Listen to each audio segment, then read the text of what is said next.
बिस्मिल्लाहिर्रहमानिर्रहीम, अस्सलाम वालेकुम।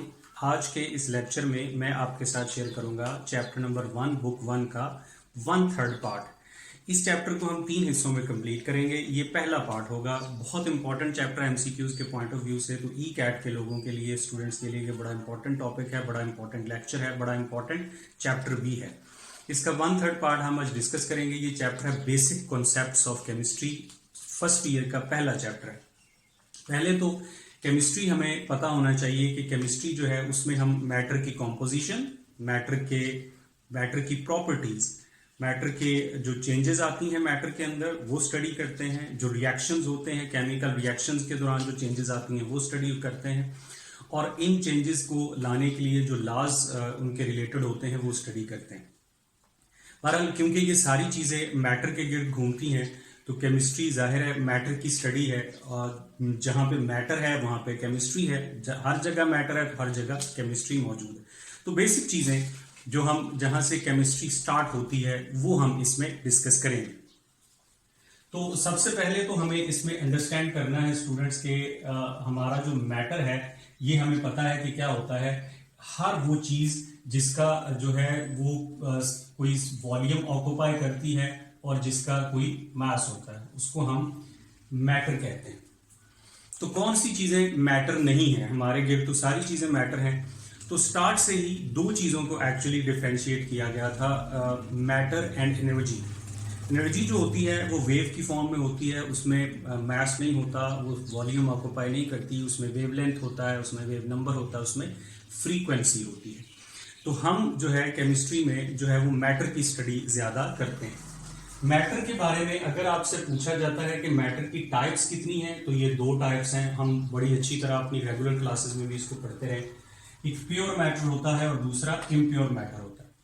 अगर मैटर की स्टेट्स पूछी जाती हैं तो हमारे सिलेबस के मुताबिक इसकी 4 स्टेट्स हैं। इसकी सबसे सिंपल स्टेट गैस है, इसकी सबसे कॉम्प्लेक्स स्टेट प्लाज्मा है, सबसे ज्यादा सॉलिड जो जमीन के ऊपर मौजूद है वो सब जो मैटर है वो सॉलिड की फॉर्म में है, और सबसे कम मैटर जो है वो लिक्विड की फॉर्म में।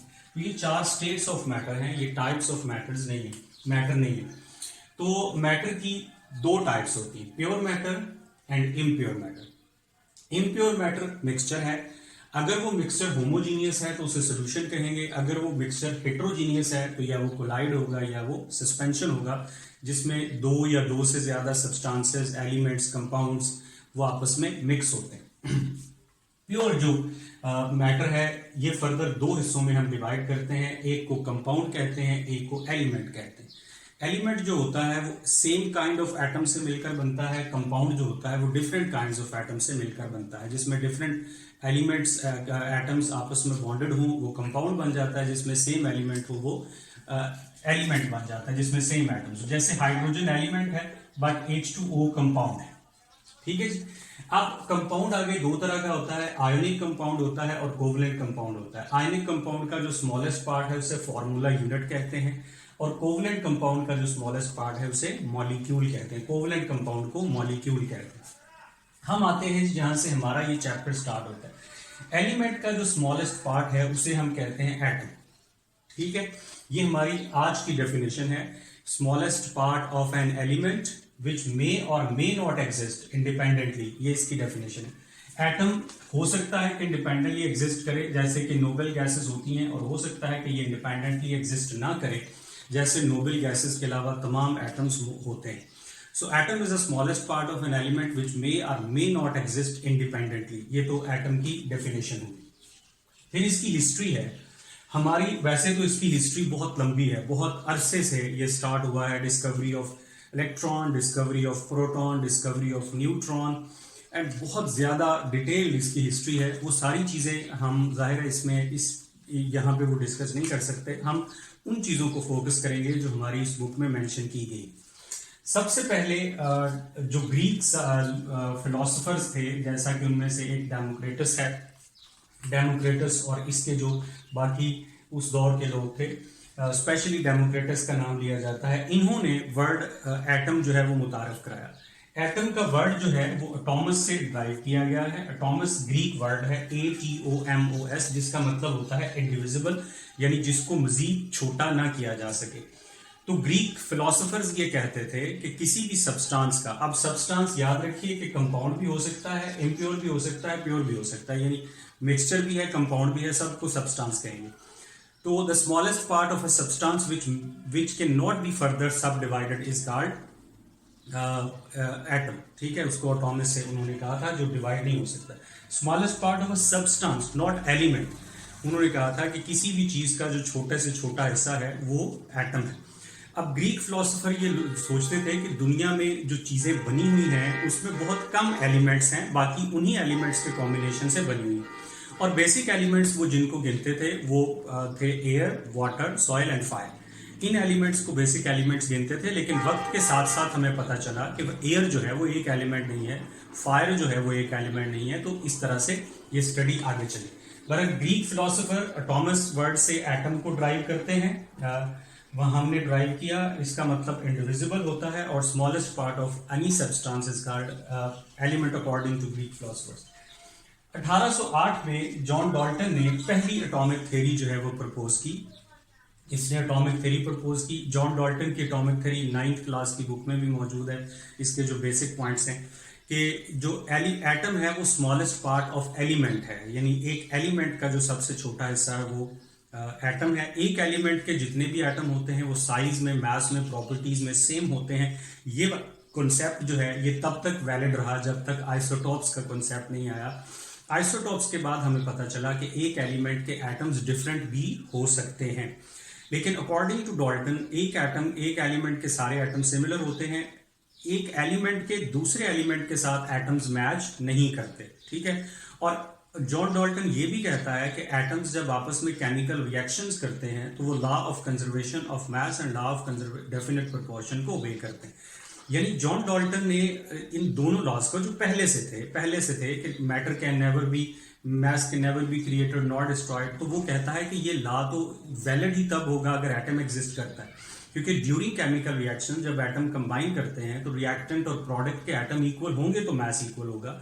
इसी तरह से लॉ ऑफ डेफिनेट प्रोपोर्शन है, लॉ ऑफ मल्टीपल प्रोपोर्शन है, ये सारे laws according to Dalton valid ही तब होते हैं अगर एटम एग्जिस्ट करता है तो। सो इसके हिस्से में एटॉमिक थ्योरीज ने प्रपोज की, explain the law of conservation of mass and law of definite proportion on the basis of existence of atom. ये आपने इसमें याद रखना है। 1808 में ये एक स्कूल टीचर है। बर्जिलियस इसके बाद तीसरे नंबर पे आता है। बर्जिलियस ने जो एलिमेंट्स फिर डिस्कवर होते हैं उनके एटॉमिक मासेस फाइंड किए और उनको सिंबल दिया। यानी आजकल जो हम सिंबल पढ़ते हैं शॉर्टकट में, जैसे एल्यूमिनियम का Al, सोडियम का Na, वो सिंबल का जो स्टार्ट है वो बर्जिलियस ने स्टार्ट किया था। तो बर्जिलियस के हिस्से में क्या काम आता है? Atomic masses and symbols of elements, ये आपने याद रखना है। अब मॉडर्न रिसर्च हमारी क्या कहती है एटम के बारे में? मॉडर्न रिसर्च कहती है कि ये सारी बातें तो शुरू की है, अब एटम को डिवाइड नहीं किया जा सकता। ये बात तो बड़ी गलत साबित हो गई। एटम के अंदर 100 से ज्यादा पार्टिकल्स मौजूद हैं, जो है 100 से ज्यादा पार्टिकल जो है उनकी मौजूदगी का पता चल चुका है, जिसमें से 36, 38 तक देखे भी जा चुके हैं। और उनमें से उनको हम दो हिस्सों में डिवाइड करते हैं, fundamental particles and non fundamental particles.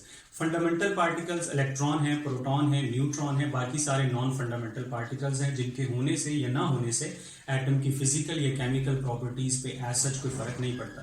बाकी इसकी मजीद डिटेल जो है कि हम क्यों फंडामेंटल कहते हैं, क्यों नॉन फंडामेंटल कहते हैं, ये फिर हम एटॉमिक स्ट्रक्चर में इसको डिस्कस करते हैं। पर आज के दौर में एटम इतना सिंपल नहीं है जितना कि डाल्टन ने या इन लोगों ने बताया हुआ है। सो इसके बारे में फिर मुख्तलिफ चीजें आपके सामने एटॉमिक स्ट्रक्चर में आपने पढ़ी। ये तो एटम की हिस्ट्री होगी, ठीक है जी। अब इसके बाद अगला जो टॉपिक हमारा आता है इस बुक में वो है एविडेंस ऑफ एटम, ठीक है। यहां से मैं पहले आपके साथ एक क्वेश्चन शेयर करता हूं कि अगर मैं आपसे कहूं कि ये क्वेश्चन में मैं ऑप्शन लिख देता हूं, इलेक्ट्रॉन, प्रोटॉन, न्यूट्रॉन और पॉजिट्रॉन। अगर मैं इसमें से क्वेश्चन में ये आपके साथ क्वेश्चन करूं कि which non fundamental particle is present outside the nucleus, तो आपका आंसर जाहिर है, आपको पता होगा कि एक बात तो इसमें दो बातें, एक तो नॉन फंडामेंटल पार्टिकल और एक आउटसाइड द न्यूक्लियस। याद ये रखना है कि कोई भी नॉन फंडामेंटल पार्टिकल न्यूक्लियस के बाहर नहीं होता।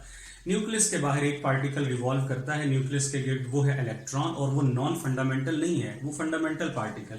लिहाजा इसमें से कोई भी, ठीक है, यहाँ पे आप लिखेंगे नॉन ऑफ दीज, इनमें से कोई भी पार्टिकल जो है वो इस स्टेटमेंट के मुताबिक नहीं है, यानी non fundamental particle present outside the nucleus. Outside the nucleus electron तो मौजूद है लेकिन वो नॉन फंडामेंटल नहीं है, वो फंडामेंटल पार्टिकल है।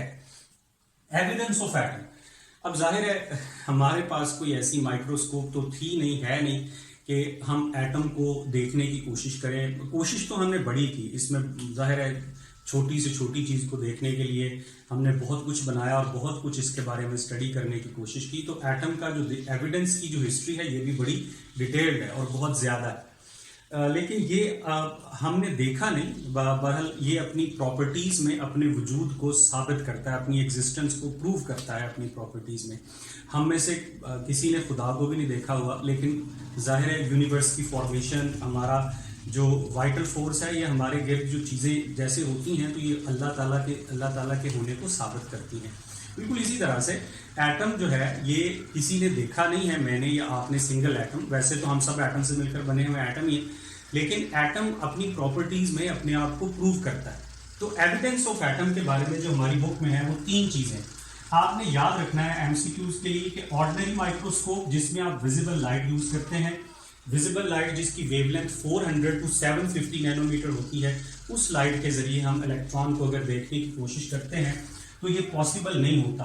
उसकी वजह यह है कि उसकी वेवलेंथ बहुत ज़्यादा है और ये 500 नैनोमीटर से जो जिन पार्टिकल की वेवलेंथ, जो पार्टिकल छोटे हैं, जिनका डायमीटर 500 नैनोमीटर से स्मॉल है, उन पार्टिकल को विजिबल लाइट नहीं दिखा सकती। तो एटम तो बहुत छोटा है, सो 500 नैनोमीटर से नीचे वाले पार्टिकल को जो साइज में है उसको नहीं दिखा सकती, ठीक है। विजिबल लाइट यूज करते हैं। लेस देन 500 नैनोमीटर जो है किसी चीज को दिखाना विजिबल ऑर्डिनरी माइक्रोस्कोप के बस की बात नहीं। फिर हमने इलेक्ट्रॉन माइक्रोस्कोप को यूज किया। इलेक्ट्रॉन माइक्रोस्कोप में विजिबल लाइट की बजाय इलेक्ट्रॉन की बीम का इस्तेमाल किया गया था, जो किसी भी चीज को 15 मिलियन टाइम्स बड़ा करके दिखा सकती है। इलेक्ट्रॉन माइक्रोस्कोप 15 मिलियन टाइम्स किसी चीज को मैग्नीफाई कर सकती है, लेकिन इसके बावजूद हमने इलेक्ट्रॉन माइक्रोस्कोप से, जो हमारी बुक में है, हमने ग्रेफाइट का एक इमेज लिया। उस ग्रेफाइट में हमें क्लियर एटम्स तो नजर नहीं आए, लेकिन लेयर्स नजर आई, जिसमें से जो आपके पास ब्लैक लेयर्स हैं वो हमारे पास, जो ब्लैक लाइंस आती हैं वो हमारे पास बैकग्राउंड है, और जो वाइट लाइंस आती हैं वो हमारे पास जो है वो उसकी ग्रेफाइट की लेयर्स हैं। यानी लेयर्स को हमने देख लिया, लेकिन हमने इंडिविजुअल एटम्स को नहीं देख पाया।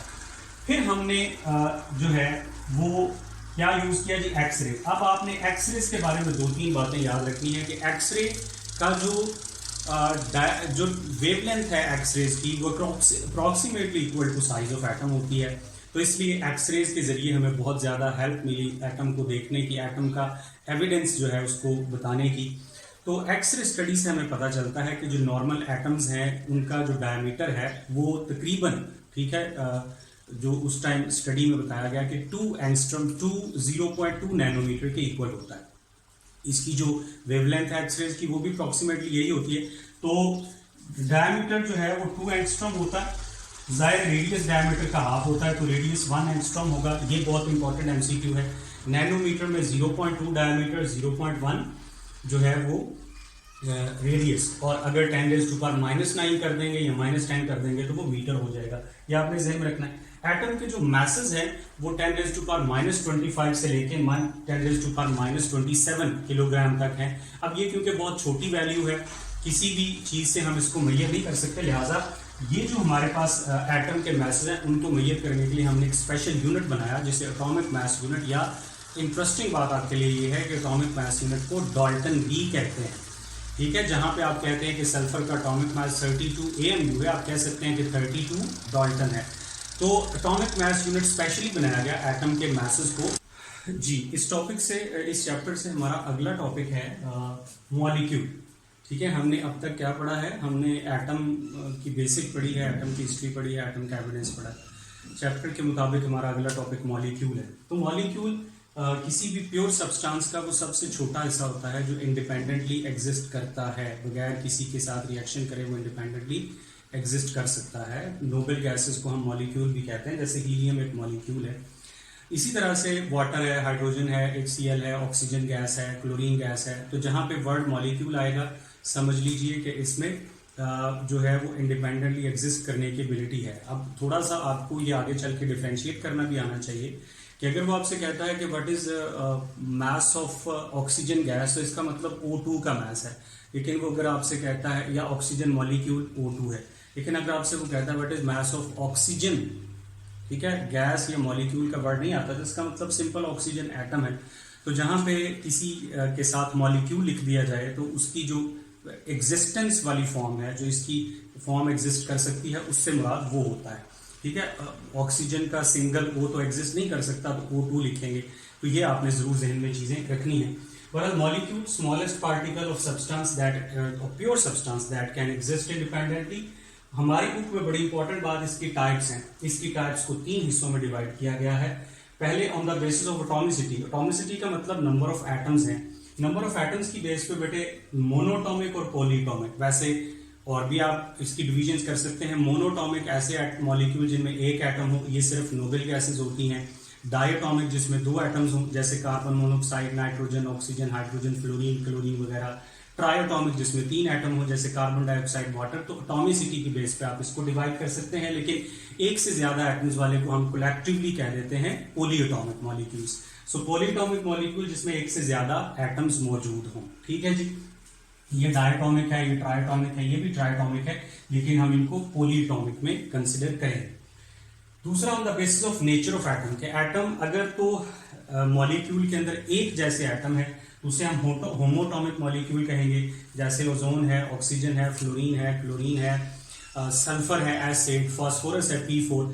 अगर एक जैसे एटम्स मौजूद हों तो फिर हम उसे क्या कहते हैं, होमोटॉमिक मॉलिक्यूल। अगर डिफरेंट एटम्स हों, मॉलिक्यूल में एक से ज्यादा तरह के एटम्स मौजूद हों, तो वो हेटेरोटॉमिक में आता है। वाटर में ऑक्सीजन और हाइड्रोजन 2 तरह के एटम है, कार्बन डाइऑक्साइड में 2 तरह के हैं, नाइट्रोजन में 2, ऑक्साइड में 2 तरह के हैं।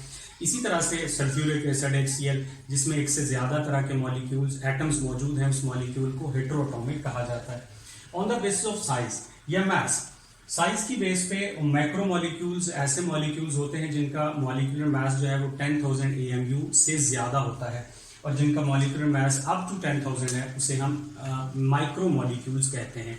माइक्रो मॉलिक्यूल ये सारे जो हम पढ़ते आ रहे हैं, वाटर है, HCl है, सल्फ्यूरिक एसिड है, जो भी हमारे नॉर्मल मॉलिक्यूल्स हैं। लेकिन मैक्रो मॉलिक्यूल हमारी सेकेंड ईयर की बुक में पूरा चैप्टर भी है। मैक्रो मॉलिक्यूल्स जिनका एटॉमिक मॉलिक्यूलर मास 10,000 से ज्यादा होता है, इसमें प्रोटीन है, स्टार्च है, लिपिड्स हैं, एंजाइम्स हैं, ये सारे डायमंड है, मैक्रो मॉलिक्यूल्स में आते हैं। यहाँ पे हमारी बुक में एक बड़ा इंपॉर्टेंट जो एग्जाम्पल दी हुई हीमोग्लोबिन। ठीक है, हीमोग्लोबिन का मास बुक में लिखा हुआ है कि 68,000 इसका मास है, 10,000 इसमें एटम होते हैं। तो इसके बारे में सवाल बड़ा जरूरी है। ये क्वेश्चन देखिए, लिखा हुआ है कि haemoglobin is heavier than alpha particles. सवाल अब आपके जहन में फौरन होना चाहिए कि हीमोग्लोबिन में एटम्स कितने हैं, क्योंकि बुक में मेंशन किए गए हैं। ये नहीं कि अब आप कहें कि सबके याद करने, ऐसा नहीं, सिर्फ हीमोग्लोबिन। सो 10,000 एटम्स हैं और 68,000 इसका मास है। अब अल्फा पार्टिकल क्या होता है जी, डबली पॉजिटिव हीलियम को कहते हैं। हीलियम का मास 4 होता है, 2 प्रोटॉन्स 2 न्यूट्रॉन।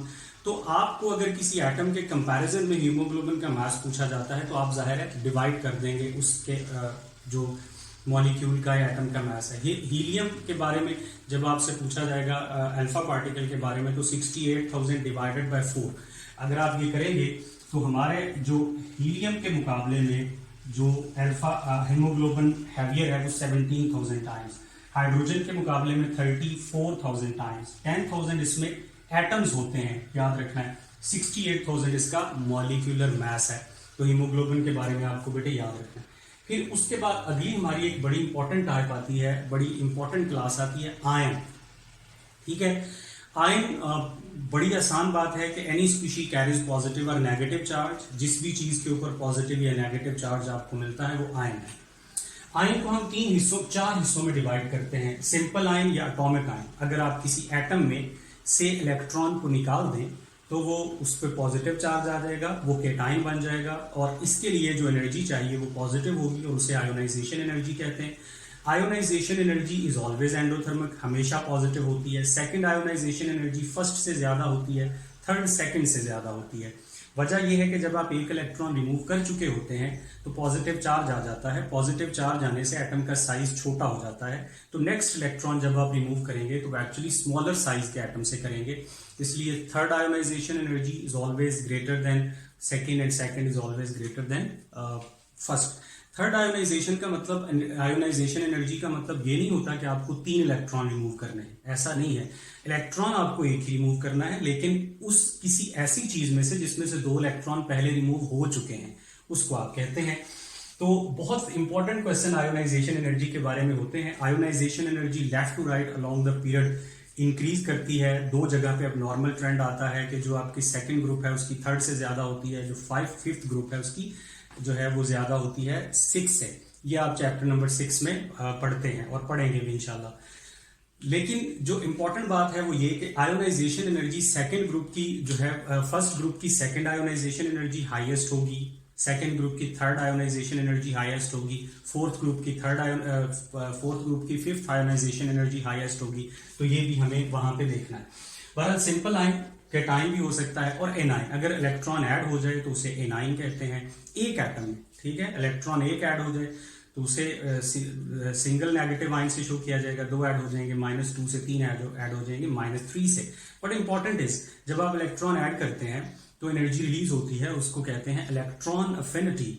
इलेक्ट्रॉन अफिनिटी के बारे में याद रखिए, जितना इजीली इलेक्ट्रॉन ऐड होगा उतनी इलेक्ट्रॉन अफिनिटी ज्यादा होगी। नेगेटिव साइन से शो की जाती है, बट यहाँ पे ज्यादा नेगेटिव वैल्यू का मतलब ज्यादा बड़ी वैल्यू है।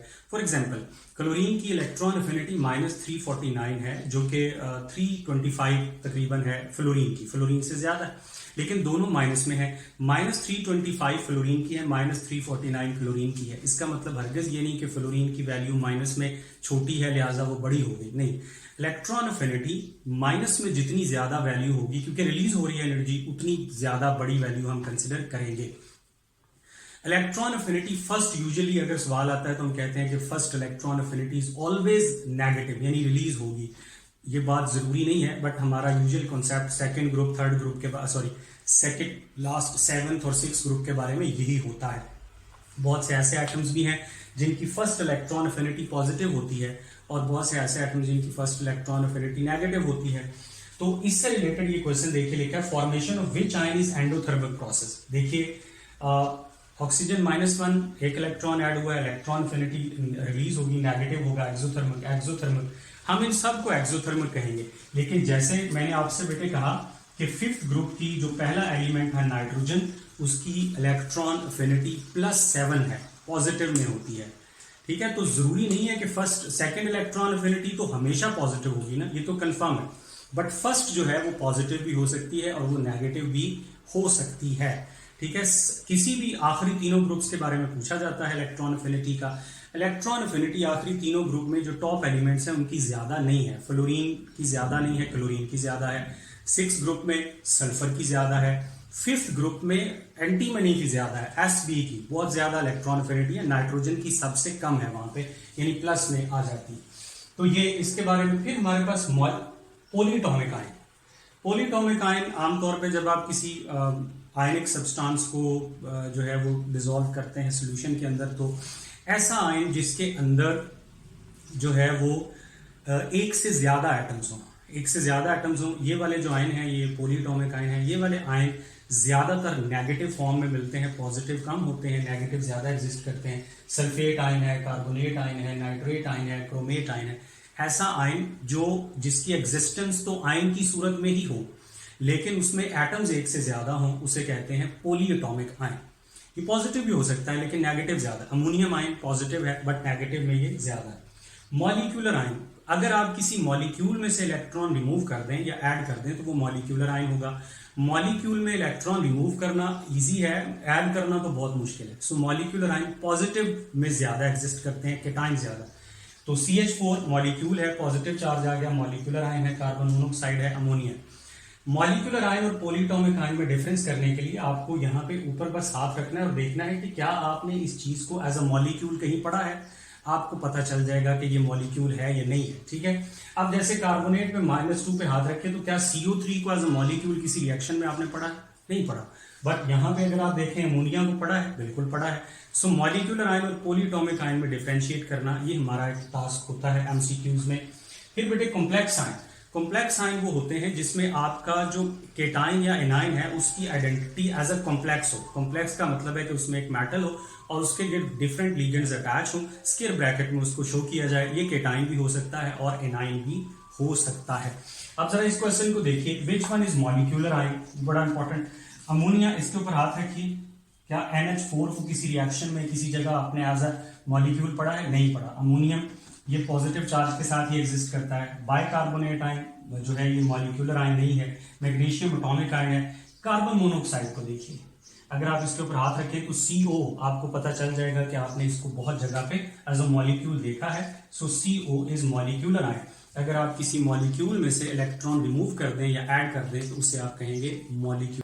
जी, नेक्स्ट बेटे हमारा इस चैप्टर से टॉपिक है relative atomic mass. Relative atomic mass, जाहिर है हम पहले ये बात कर रहे थे कि एटम के जो मासेस हैं वो बहुत छोटे होते हैं, तो वो किलोग्राम या ग्राम में तो मेजर नहीं हो सकते।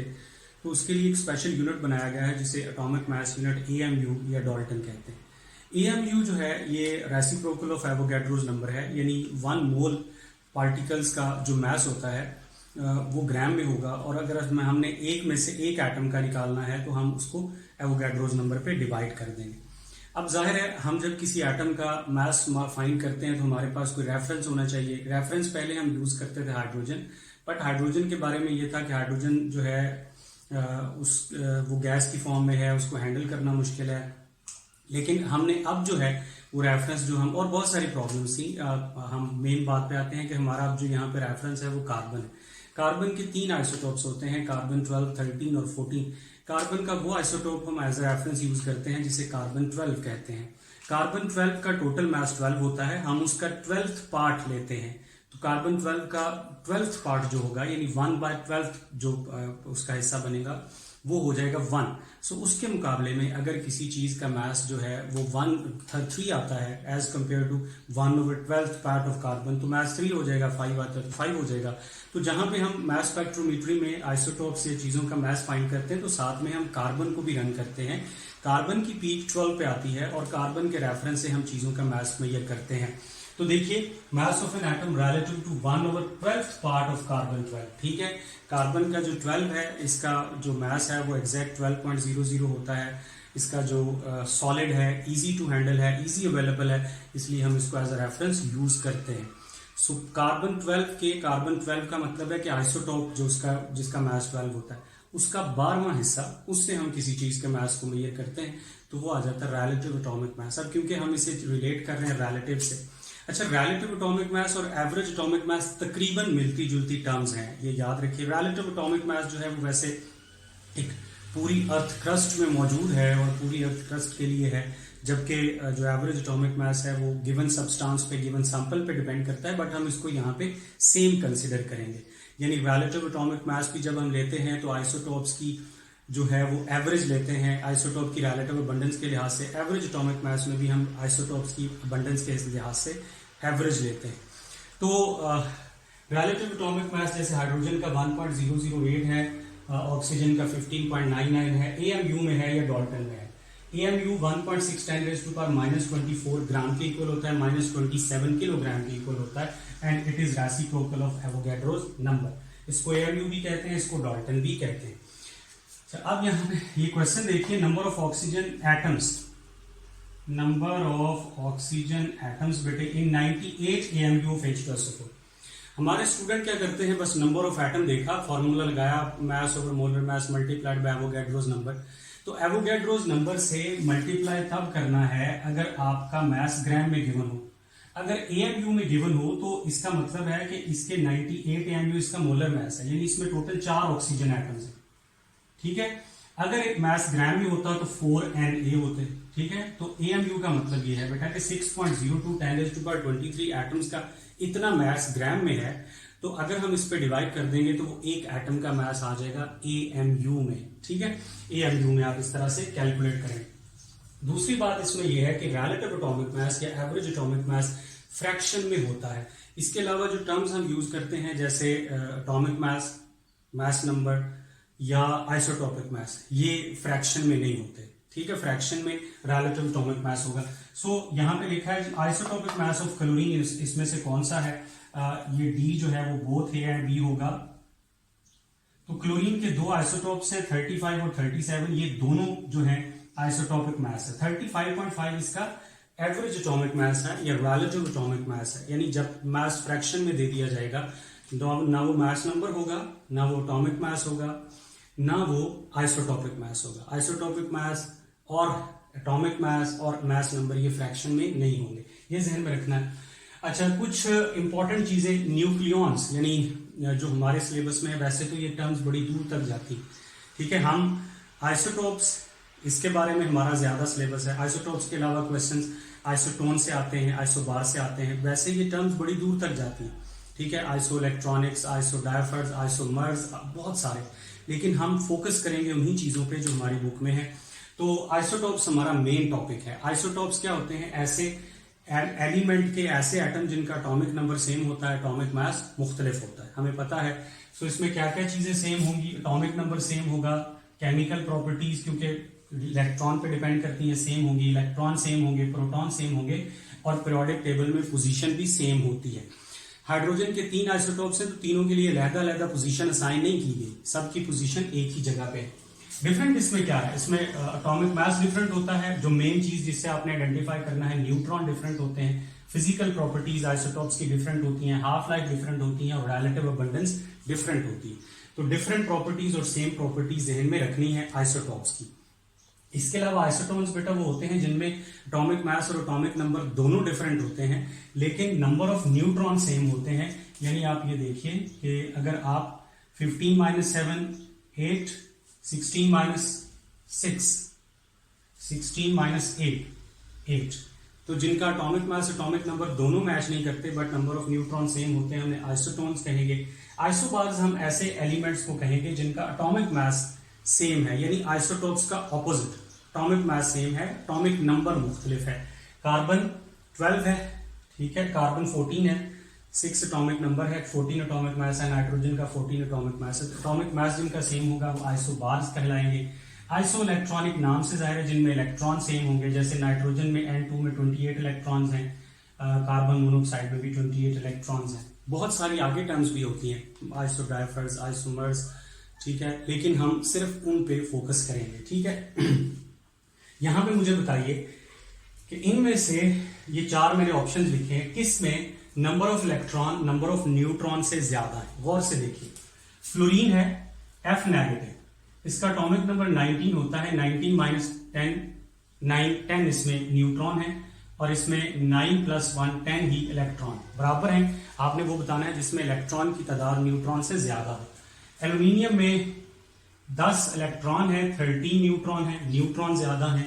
OH में, ऑक्सीजन में 8, हाइड्रोजन में 1, 9 और 1 इलेक्ट्रॉन ऐड हो गया, इलेक्ट्रॉन हो गए 10 और न्यूट्रॉन हो गए 8, क्योंकि हाइड्रोजन का प्रोटियम में न्यूट्रॉन नहीं होता और ऑक्सीजन में 8 न्यूट्रॉन होते हैं। तो यहां पे न्यूट्रॉन्स की तादाद इलेक्ट्रॉन से कम है। यहां पे क्लोरीन में 37 - 17 19 इलेक्ट्रॉन न्यूट्रॉन। सो इस तरह से भी क्वेश्चन आते हैं, इलेक्ट्रॉन किस में ज्यादा है, प्रोटॉन किस में ज्यादा है, न्यूट्रॉन किस में ज्यादा है। आइसोटॉप्स की थोड़ी सी इंफॉर्मेशन और फिर से फाइंड आउट करते हैं कि आइसोटॉप्स जो है वो हमारी बुक के मुताबिक सिर्फ पढ़ेंगे कि टोटल आइसोटॉप्स जो नेचुरल है वो 280 है, ये डाटा हमें याद रखना है। सिंथेटिक 300 है जो हमने बनाए हुए हैं। 280 में से 240 स्टेबल है, 40 रेडियो एक्टिव है। 240 में से बेटे 154 वो हैं जिनका एटॉमिक मास और एटॉमिक नंबर इवन है। 86 आउट ऑफ 240 वो हैं जिनका एटॉमिक मास और एटॉमिक नंबर ऑड है। आमतौर पे ये देखा गया है कि जिनका एटॉमिक मास या एटॉमिक नंबर ऑड होता है उनके आइसोटॉप्स 2 ही होते हैं, 2 से ज्यादा नहीं होते, कम होते हैं। लेकिन जिनका एटॉमिक मास इवन है वो ज्यादा होते हैं। सिंथेटिक 300 है, 300 आउट ऑफ 300 रेडियो एक्टिव है। तो total radio active elements isotope जो है वो 340 बन जाते हैं, 40 नेचुरल, 300 सिंथेटिक। हमारे अर्थ का जो 50% है वो 5 एलिमेंट से मिलकर बना है और उन 5 एलिमेंट का जो एटॉमिक मास है वो मल्टीपल ऑफ 4 है। ऑक्सीजन, मैग्नीशियम, सिलिकॉन, कैल्शियम और आयरन याद रखने हैं आपने। ऑक्सीजन तकरीबन 47% होती है जी अर्थ क्रस्ट में, सिलिकॉन तकरीबन 28% होती है, बाकी कैल्शियम 5% होती है, आयरन 5% होती है। तो ये आपने 5 एलिमेंट जो हैं ये याद रखने हैं, ठीक है, आइसोटॉप्स में।